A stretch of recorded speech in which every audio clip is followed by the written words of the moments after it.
Hello दोस्तों, नमस्कार। और मैं लेकर आया हूँ फिर से खबरों से। मेरा नाम है राकेश अरोरा और मैं अभी भी कोशिश कर रहा हूँ कि आपको वो खबरें दे सकूँ जो कहीं ना कहीं आपकी आंखों से ओझल हो जाती हैं।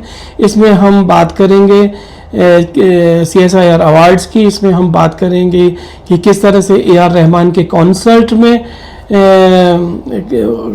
उनको तकलीफ़ हुई, किस तरह से एप्पल ने अपने प्रोडक्ट्स को लॉन्च किया। कल रात को एप्पल की एक स्पेशल रिपोर्ट है उनके प्रोडक्ट्स के ऊपर।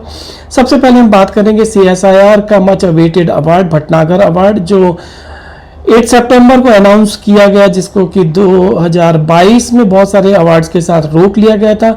लेकिन फाइनली CSIR ने 8 सितंबर को इन अवार्ड्स को करीब 12 साइंटिस्ट जो कंट्री के डिफरेंट पार्ट्स में डिफरेंट CSIR लैब्स में काम करते हैं, उनके नाम के साथ उसको अनाउंस किया गया।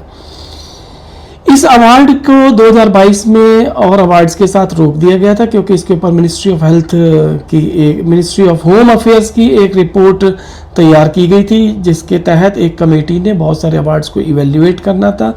उसमें से कुछ अवार्ड्स को हालांकि अभी नहीं अनाउंस किया गया है या उनको रोक दिया गया है, लेकिन भटनागर अवार्ड को दोबारा से रिज्यूम कर लिया गया है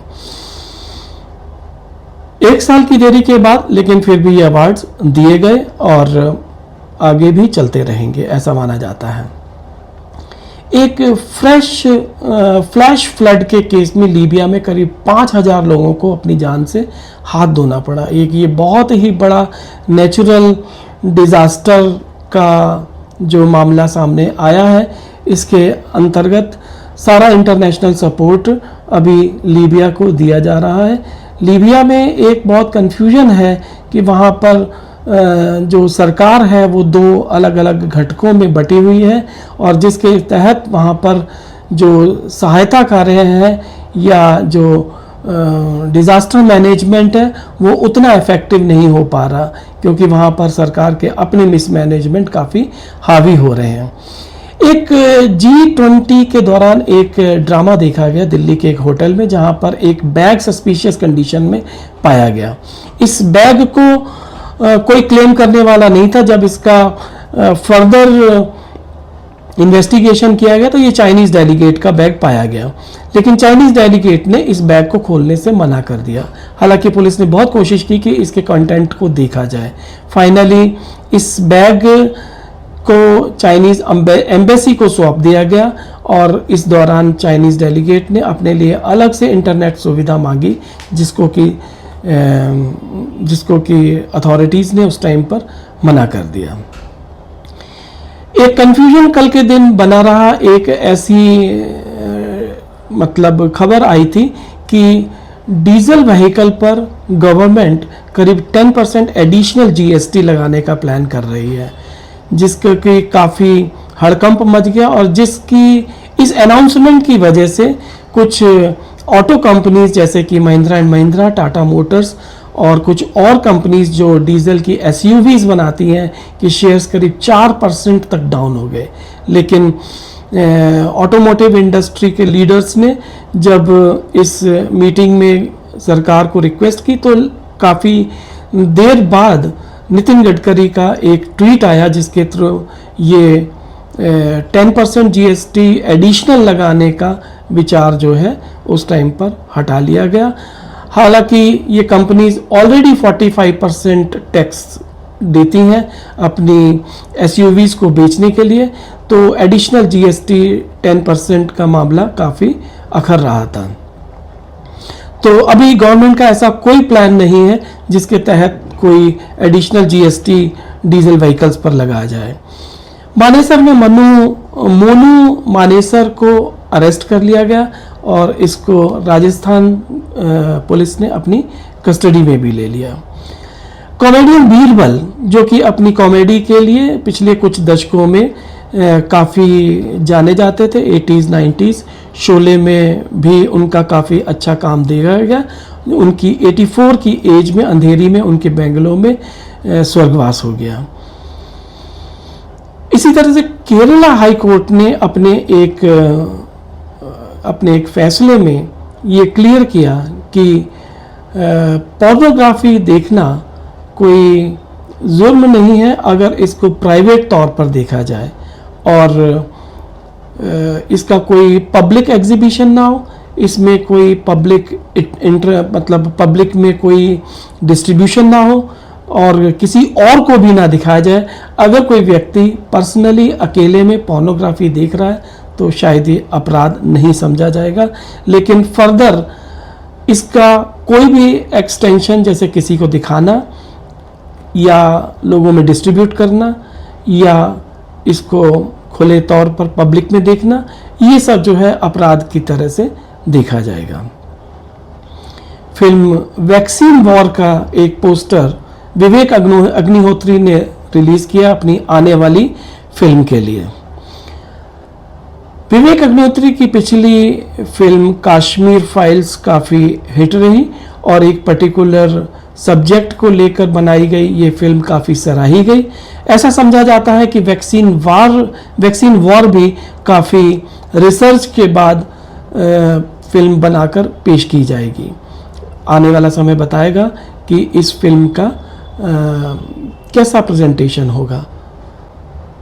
कनाडा के प्राइम मिनिस्टर ट्रूडो फाइनली कल मंगलवार करीब आफ्टरनून में 2:10 पर फ्लाइट अपने ही प्लेन से वापस से कनाडा चले गए। उनके प्लेन की खराबी की वजह से उनको इंडिया में स्टे करना पड़ा।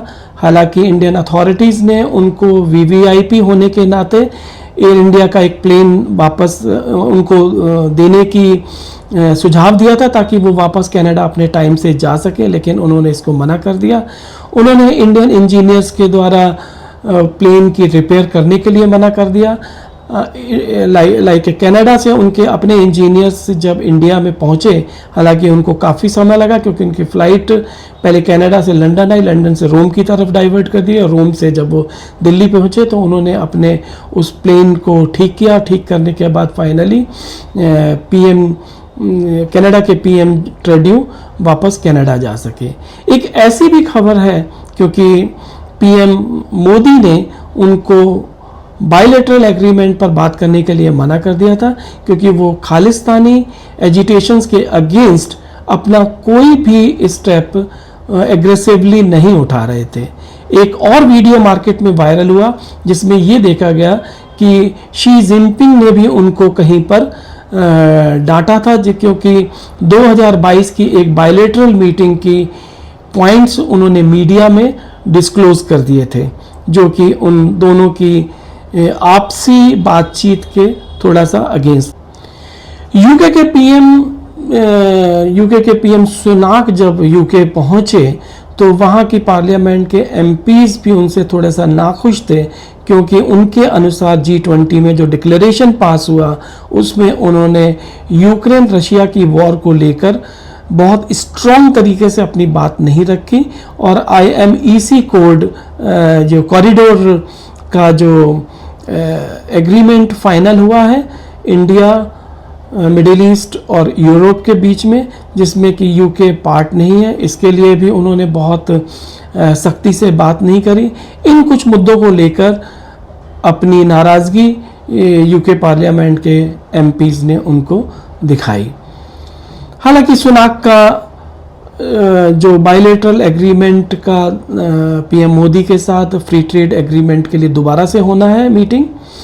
इसी तरह से RTX कॉरपोरेशन ने अपने प्रैट इंजन जो करीब A320 के अलग अलग विमानों में लगे हुए हैं, सैकड़ों विमान में लगे हुए हैं और जिनका मेल फंक्शन सामने आया है, उन विमानों को वापस रिकॉल करके और उस इंजन को रिप्लेस करके इस प्रोसेस को शुरू करना। इस प्रोसेस से इंडिगो की कई सारी फ्लाइट्स को इफेक्ट होने की उम्मीद है।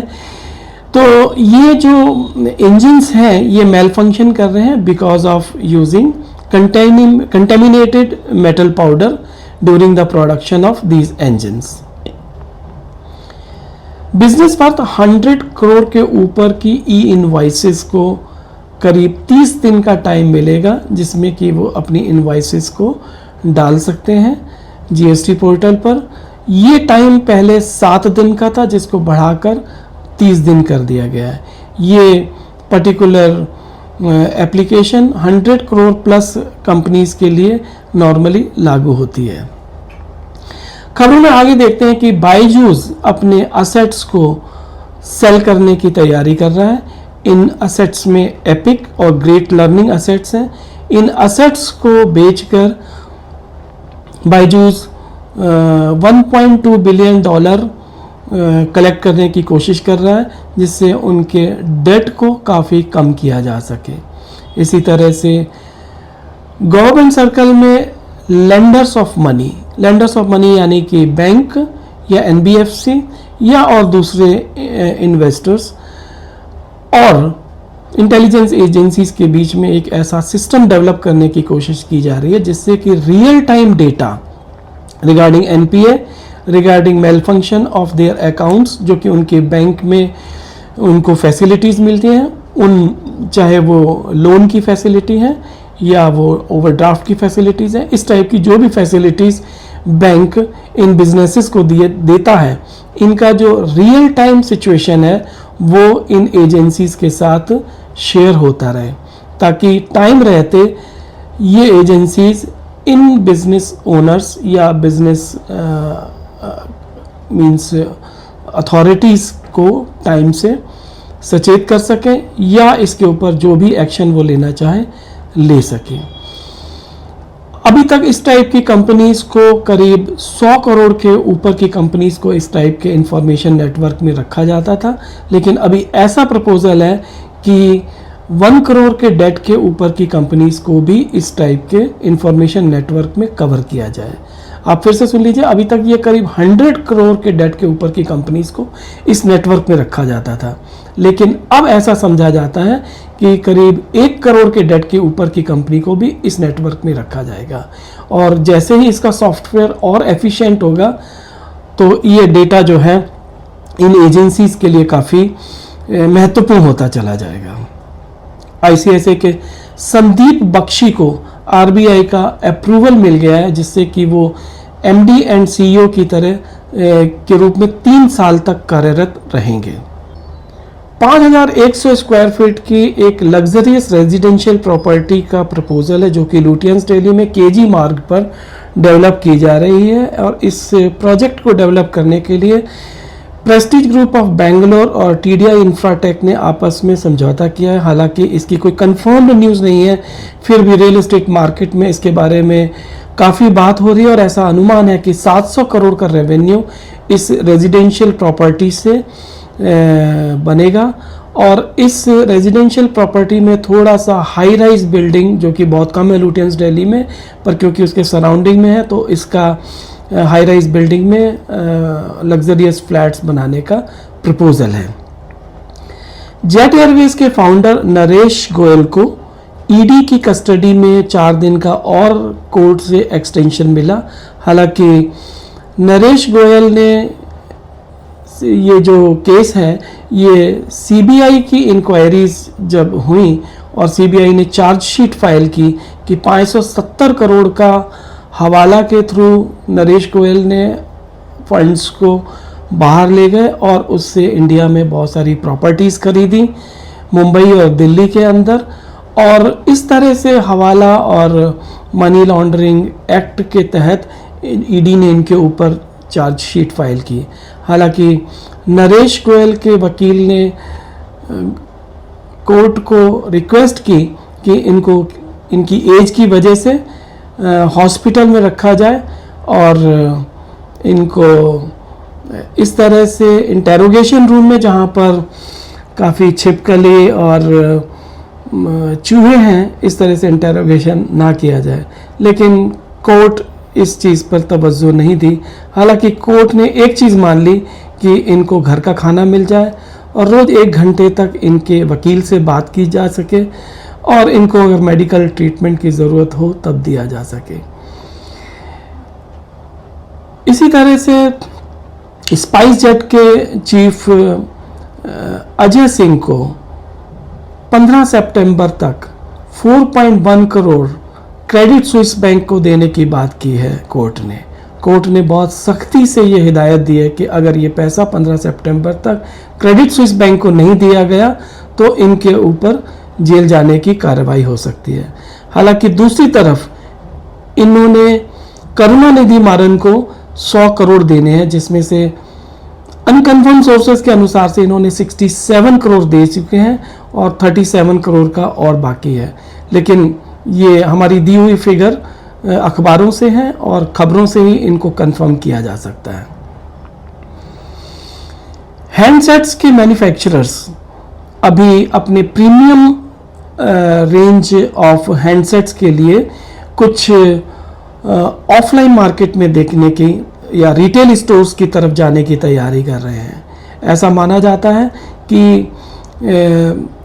अपनी सेल्स को और बढ़ाने के लिए अब ऑनलाइन से हटकर इनका फोकस ऑफलाइन रिटेल्स की तरफ जा रहा है, और जिसके तहत ये 2 से 3% एडिशनल प्रॉफिट अपने ऑफलाइन डिस्ट्रीब्यूटर्स को देंगे, ताकि एक ऐसा सेगमेंट जो कि देखकर फील करके ही खरीदता है हैंडसेट्स को, उस पर्टिकुलर सेगमेंट को ये ऑफलाइन रिटेलर्स जो है अपने तरीके से हैंडल करके सेल्स कर सकें।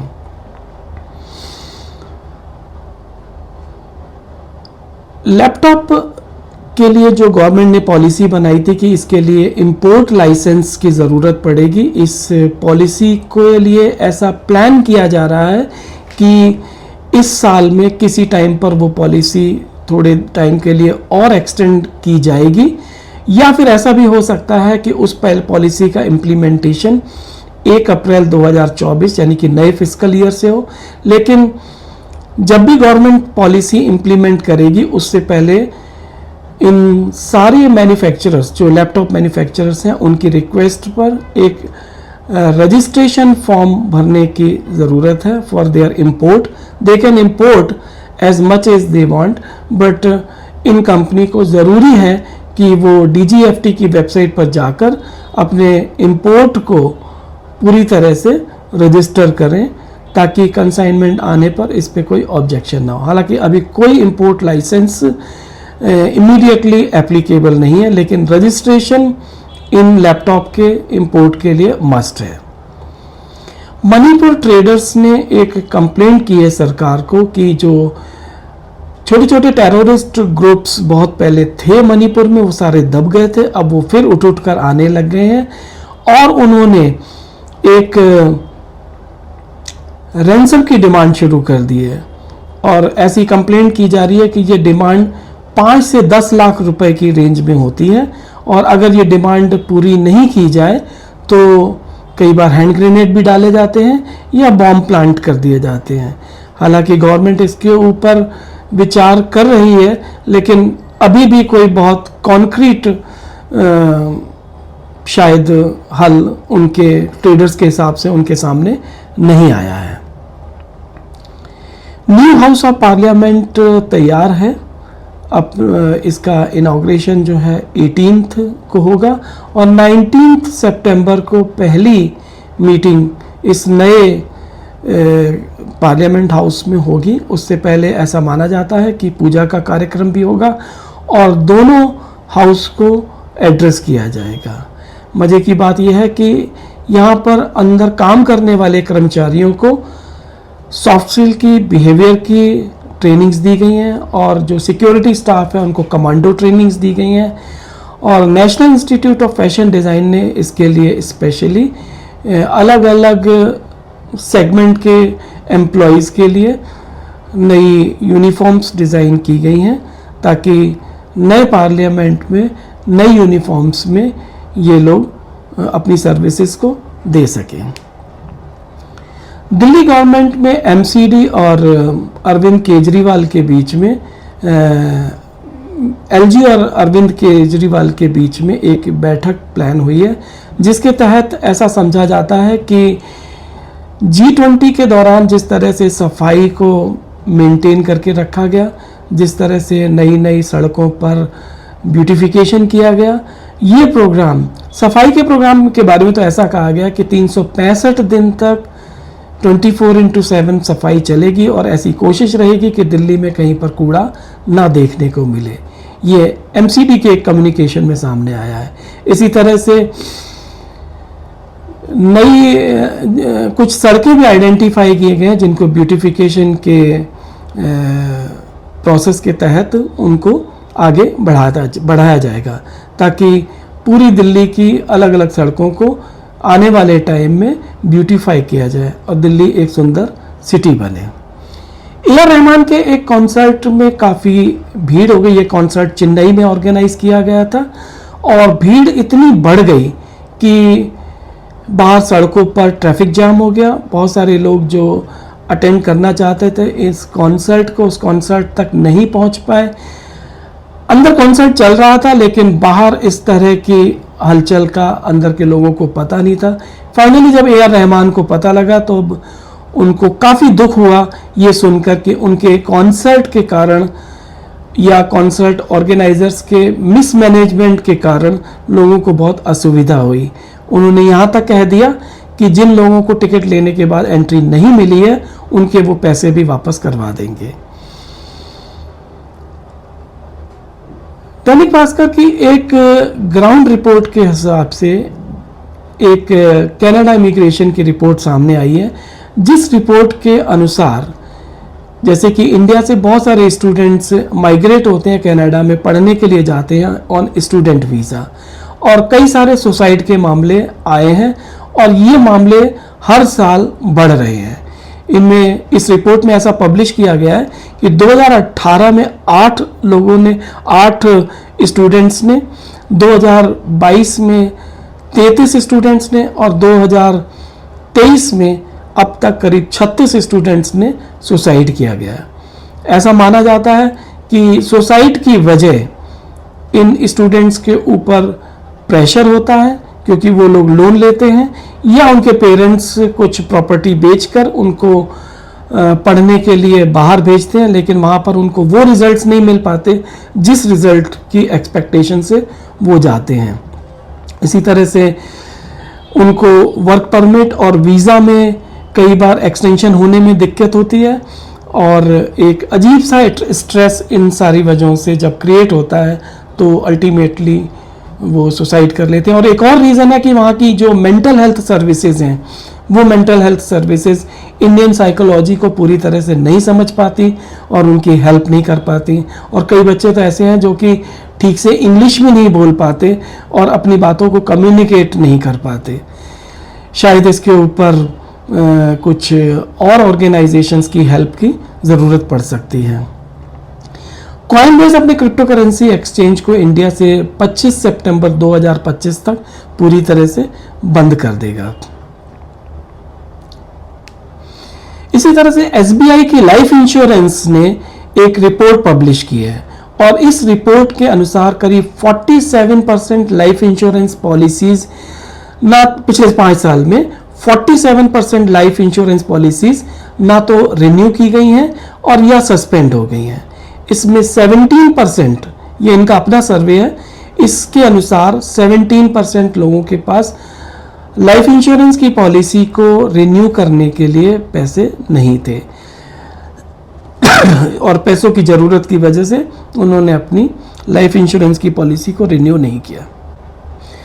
पुलिस कमिश्नर संजय अरोरा ने दिल्ली पुलिस के जो कर्मचारी हैं, पुलिसकर्मी हैं, उनका G20 के दौरान बहुत ज़्यादा वर्क में इन्वॉल्वमेंट होने की वजह से, बहुत लॉन्ग ड्यूटी आवर्स होने की वजह से उनको 2 दिन का अवकाश लेने की इजाज़त दी है ताकि वो रेस्ट कर सकें, क्योंकि उनका शेड्यूल बहुत हेक्टिक था और कई पुलिसकर्मी तो बीमार होने के बावजूद भी इन अपनी सर्विस में लगे रहे। इनफैक्ट हम अपने चैनल के माध्यम से इन सबको सैल्यूट करते हैं कि कितनी हार्श कंडीशंस में इन्होंने G20 के टाइम पर जो सफल हुआ है उसमें इनका कितना बड़ा योगदान हो सकता है। ये पर्दे के पीछे के ऐसे लोग हैं जो दिल्ली में कभी भी किसी भी चीज़, किसी भी समय पर, किसी भी आपदा पर हमेशा एक्टिव रहते हैं।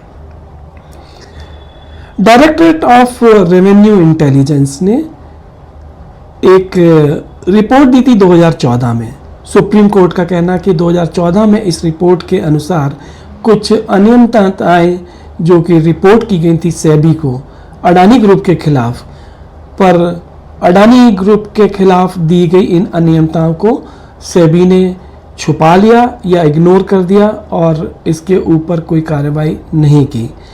और जब हिंडनबर्ग की रिपोर्ट आई तब कोर्ट ने इसके ऊपर दोबारा जायज़ा लिया और सेबी को इंस्ट्रक्ट किया है कि वो इसके ऊपर फिर से काम करके अपनी रिपोर्ट सबमिट करें।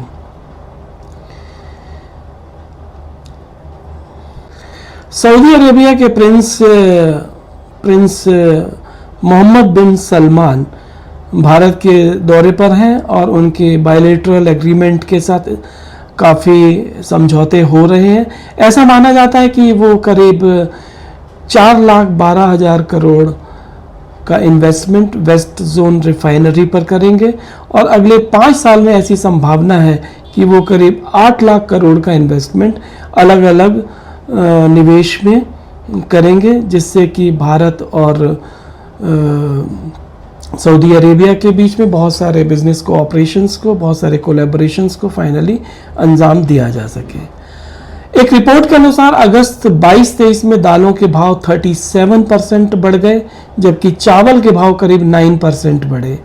गवर्नमेंट ने चावल के एक्सपोर्ट पर रोक लगा दी और चावल ही नहीं, चावल, दाल और चीनी, इन सब पर एक्सपोर्ट लगाकर ये कोशिश की कि हमारा डोमेस्टिक कंजम्पशन कंप्लीट हो और यहाँ पर कोई प्राइस इन चीज़ों पर ज़्यादा ना बढ़े।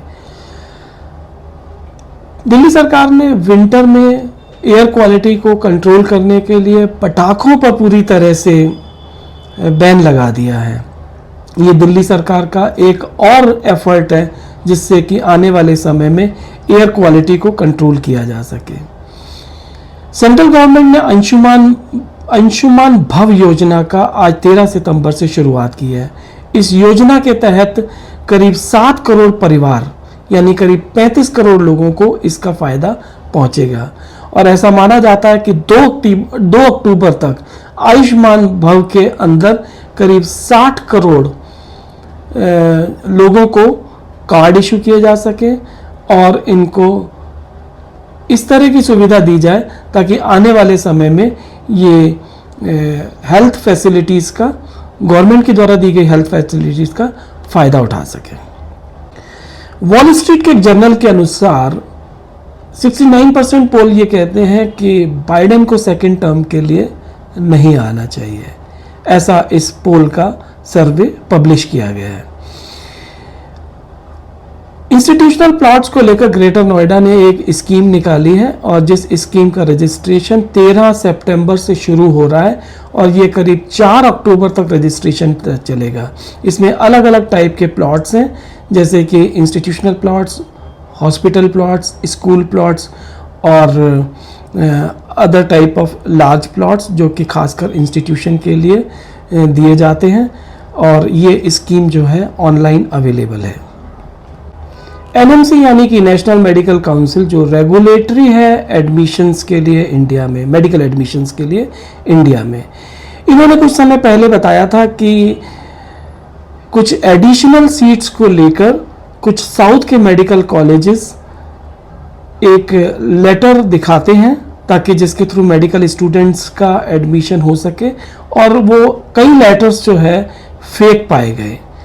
तो एनएमसी ने अनाउंस किया कि इन लेटर्स को एनएमसी की वेबसाइट्स पर देखा जाए ताकि एडमिशन लेने से पहले ये कंफर्म हो सके कि जो एडिशनल सीट्स का अप्रूवल एनएमसी से मिला है या नहीं मिला है और ये लेटर्स भी डिजिटली साइन होने चाहिए उन मेडिकल कॉलेजेस के मैनेजमेंट के द्वारा। एनएमसी कई तरह के ऐसे स्टेप्स उठा रही है जो कि मेडिकल एजुकेशन को रेगुलेट करने में सहायक होंगे। तो आप एनएमसी की वेबसाइट पर चेक करते रहिए, इस तरह के अपडेट्स आपको मिलते रहेंगे। आसमानों का गरूर तोड़ दिया ऐ समुंदर, अब तू बता तेरे दिल में क्या है। ये लाइनें फिर से सुनिए जो मैंने इसी खबर के लिए लिखी हैं। आसमानों का गरूर तोड़ दिया ऐ समुंदर, अब तू बता तेरे दिल में क्या है। यानी कि चंद्रयान 3 और आदित्य L1 की सफलता के बाद एक तीसरा प्रोजेक्ट शुरू हुआ है डीप सी टेक्नोलॉजी को लेके। इसमें इसका नाम है मत्स्य 6000। मत्स्य 6000 एक ऐसी सबमर्सिबल है जो national institute of ocean technology Chennai के द्वारा डेवलप की जा रही है, और ऐसा एम किया जा रहा है कि इसमें 3 ह्यूमंस को लेके करीब 6000 मीटर नीचे तक डीप सी एक्सप्लोरेशन के लिए इसको यूज़ किया जाएगा। और अगर ये मिशन सक्सेसफुल रहा तो इसकी अहमियत चंद्रयान आदित्य से कम नहीं होगी, क्योंकि ये आने वाली इसका डेटा, इसकी रिसर्च आने वाले टाइम में हमको समुद्र की गहराइयों में किस तरह के मिनरल्स हैं, किस तरह का एनवायरनमेंट है, इस सब को समझने में बहुत हेल्प करेगी। किरण रिज्जू ने NIOT की एक विजिट के दौरान मत्स्य 6000 के फोटोग्राफ्स को मीडिया में शेयर किया और जानकारी दी कि इस पर्टिकुलर प्रोजेक्ट में काफ़ी प्रोग्रेस की जा चुकी है, और अब समय का इंतज़ार है कि कब ये प्रोजेक्ट लॉन्च होगा और इसकी भी सफलता की बधाइयाँ देने का समय आएगा। एप्पल ने अपने प्रोडक्ट्स की लॉन्च कल रात करीब 10:30 बजे इंडिया टाइम के हिसाब से किया, और इस लॉन्च में उन्होंने सबसे ज़्यादा बात करी अपने वॉच को लेकर। वॉच सीरीज़ 9 और वॉच सीरीज़ अल्ट्रा 2, ये 2 प्रोडक्ट्स के ऊपर काफ़ी बात की गई, और सबसे ज़्यादा एम्फेसिस रहा इनको कार्बन न्यूट्रल प्रोडक्ट की तरह देने का। कार्बन न्यूट्रल प्रोडक्ट जो है कार्बन फुटप्रिंट्स को कम से कम करने में हेल्प करते हैं। इन्होंने अपनी वॉच में एक S9 चिप इंट्रोड्यूस किया गया, और इसकी बैटरी लाइफ, इसको होल डे बैटरी लाइफ के नाम से जाना जाता है, जो कि करीब 36 आवर्स तक प्रोलॉन्ग कर सकती है। इनके A9 चिप्स की वजह से सीरी का एक्यूरेसी करीब 25% और बढ़ गया है, और सीरी के कमांड्स और सेफ डायरेक्शन में लिए गए हैं। जो एक बहुत अच्छा फीचर इस बार इंट्रोड्यूस किया गया है उसको कहते हैं gesture based feature in Apple watch. और इस एप्पल वॉच में डबल टैप, यानी कि अगर आप उंगली से डबल टैप करते हैं तो उसको जेस्चर की फॉर्म में वॉच रिकॉग्नाइज करती है, और ये कॉल उठाना, कॉल बंद करना, म्यूज़िक स्टार्ट करना, ऐसे करीब 20 फंक्शंस को इसमें रेगुलेट करती है। तो डबल टैप फिंगर एक बहुत ही रिवॉल्यूशनरी टाइप का फीचर एप्पल ने अपनी वॉच में डाला है। कार्बन न्यूट्रल की अगर हम बात करें तो एप्पल काफ़ी सेंसिटिव है एनवायरनमेंट को लेकर। एप्पल अपनी वॉच में लेदर भी यूज़ नहीं कर रहा। एप्पल ने एक और एफर्ट किया कि अपने ज़्यादा से ज़्यादा प्रोडक्ट्स को वो बाय एयर ले जाने की बजाय शिपिंग के अदर मेथड जैसे कि ओशन फ्रीट वगैरह से ट्रांसपोर्ट कर रहा है, ताकि अगेन कार्बन फुटप्रिंट पर काम किया जा सके। इसी तरह से एप्पल अल्ट्रा 2 में ब्राइटनेस लेवल काफ़ी हाई कर दिया गया है, विच इज़ अबाउट 3000 निट्स। और इसका जो इम्प्रूवमेंट किया गया है फीचर वाइज अल्ट्रा 2 में, वो हेल्प करेगा बहुत ज़्यादा ऐसे लोगों को जो माउंटेनियरिंग पर काम कर रहे हैं, जैसे कि अगर अप टू 9000 फीट या डीप सी में जाने के लिए अबाउट 500 फीट तक के डिस्टेंस को बहुत अच्छी तरह से मॉनिटर कर सकती है ये एप्पल अल्ट्रा 2। इसी टाइप से साइकिलिंग के स्पीड में भी काफ़ी एक्यूरेसी में काफ़ी इम्प्रूवमेंट किया गया है। एप्पल का मानना है कि करीब एप्पल अल्ट्रा 2 72 आवर्स की चार्जिंग तक चल सकती है लो बैटरी फॉर्म में, और नॉर्मल फॉर्म में 36 आवर्स का बैटरी का बैकअप देती है। अब अगर हम बात करें आईफोन 15 के मॉडल की, आईफोन 15 के मॉडल में सबसे जो इम्पॉर्टेंट बात एप्पल के प्रेजेंटेशन में बताई गई है वो टाइटेनियम का यूज़ करना। रिसाइकल टाइटेनियम को इन्होंने यूज़ किया। एक तो वो रगेडनेस देती है, और टाइटेनियम जो है एक बहुत स्ट्रॉन्ग मेटल है। नॉर्मली ये स्पेसक्राफ्ट वगैरह में ज़्यादा यूज़ की जाती है, और इन्होंने अपने फ़ोन में यूज़ किया। इनकी जो स्क्रीन है वो अभी तक की टफेस्ट स्क्रीन मानी जाती है। और इसमें सेम चिप है जो आईफोन 14 प्रो में यूज़ किया गया है। आईफोन 15 और आईफोन 14 का चिप सेम है, लेकिन आईफोन 14 में कुछ और फीचर्स के ऊपर काफ़ी बात की गई है, जैसे कि इनका कैमरा 48 मेगापिक्सल का है और इनका जो फ्रंट कैमरा है वो 12 मेगापिक्सल का है। लेकिन जो स्पेशल फीचर है वो नेक्स्ट जेन पोर्ट्रेट का है। नेक्स्ट जेन पोर्ट्रेट में और डीप और इमर्सिव इफेक्ट देने की बात की गई है। अगर हम बहुत ज़्यादा बात करें तो नटशेल में हम बताना चाहेंगे कि आईफोन 15 को टेक्नोलॉजी वाइज अगर camera, photography, videography, film making के संदर्भ में अगर देखा जाए तो आईफोन 14 प्रो से ज़्यादा एडवांस है in terms of its speed, in terms of its depthness and quality of video और क्वालिटी ऑफ फोटो।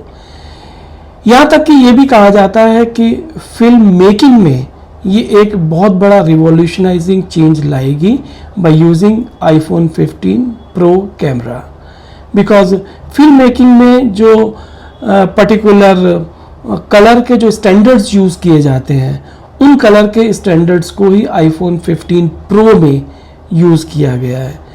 इसी टाइप से एक फीचर है जिसको कहते हैं वॉइस आइसोलेशन। वॉइस आइसोलेशन के चिप को के फंक्शन को, जहाँ से हम रिंगर को ऑफ करते हैं, वॉइस आइसोलेशन के फंक्शन पर करीब हम 20 अलग अलग टाइप के फंक्शंस को ऑपरेट कर सकते हैं।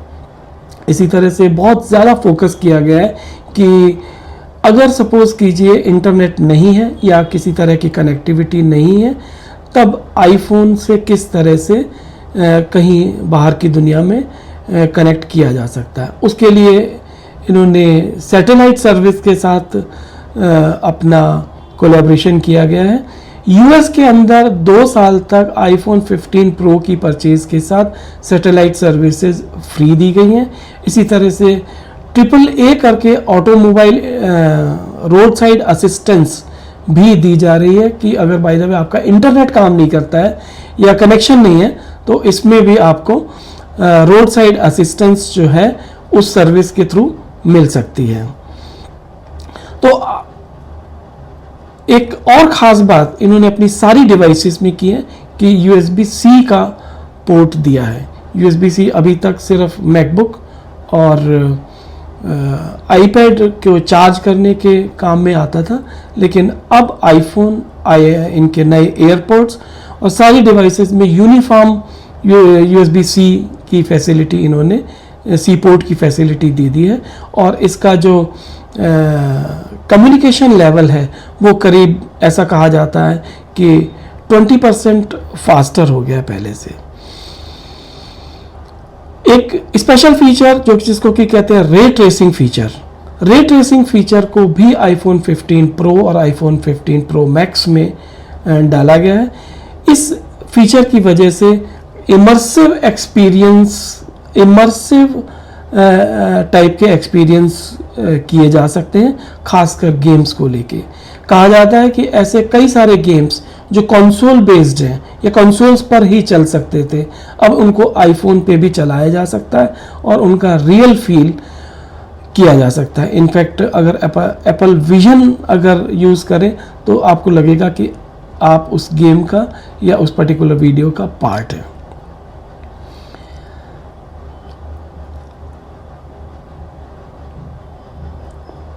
अगेन iCloud पर अब स्टोरेज कैपेसिटी की जो फैसिलिटी है वो बढ़ा दी गई है, जो कि अभी तक शायद 2 TB थी, जिसको बढ़ाकर 2 और ऑप्शंस दे दी गई हैं 6 TB एंड 12 TB।